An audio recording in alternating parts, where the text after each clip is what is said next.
abanabuze ekya Shiba ekya Shiba it can be possible because Shiba by then oyo mwana yasoka Shiba serious hit. Shiba was young.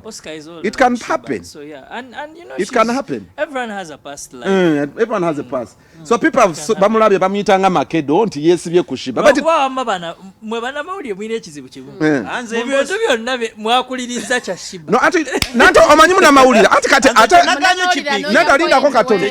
Chemutu kwata obubi. Wacho bayita eyeball na line gundi Richie. What is making news? Yes okugwe dalu sore bambi kibi. Nayo kimanyi nti ogudde dalu wali boyfriend wa Shiba. First of all kinwa ne kinyusi we tutandikira okuyamba. Subide Shiba either yadinonyeza ko ku boyfriend yamuyambeko ya eyali chali. Awonze we nayawukanide nammwe. Tulina okuyiga ekintu kimu. Bannange bwe wegatta n'omuntu tekikufuula mwana we oba beneficiary ku bintu bye. Naye era tekijja fact nti mu mukululo gwe you'll always be there. Yeah, naye kakati mu mateeka ba beneficiary bamanyikibwa omwana ab'enganda bamaama oba spouse.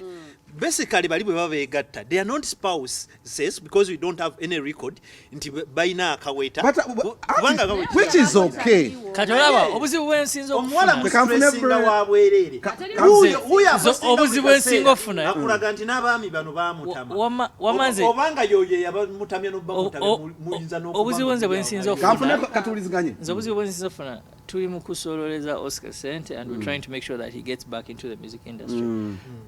You know those women are very powerful. The Shibas. They have fans. Kati wofulumya waliwo abafani naye bambi abali emotional abaagala Shiba ku mutima. Kati balabanga gwe okwata mugana wange status gyabadde muno ogamba nti bikino okulembeza headline eyo. Nabalabe ba Shibaholics kati ate saagala muteeke already Oscar ine bizibu bingi. Saagala banamawulire mu directing mu line of fire. Waliwo baddayo hadi w'abantu abavuma bulo bamanyi nga nja kukola bweti tokwatira ku gundi okitegeera. How about Tashwama? How about Shiba? After all this provocation avayo n'agamba oh my ex sisobola kulaba mu mbeera eno tumuyambe. Do you know how much money that can be? Oh my ex. Even Shiba would want to help Oscar, but engeri mwe banamoli je mu kifronting kijja mu scaring okigokira okuyamba. Nze ngamba muzine ensonga Shiba talina musango. We all dead people and part ways. Ayinza nobanga actually yadde tamanyi mbeera ya Oscar jalimu. Yes.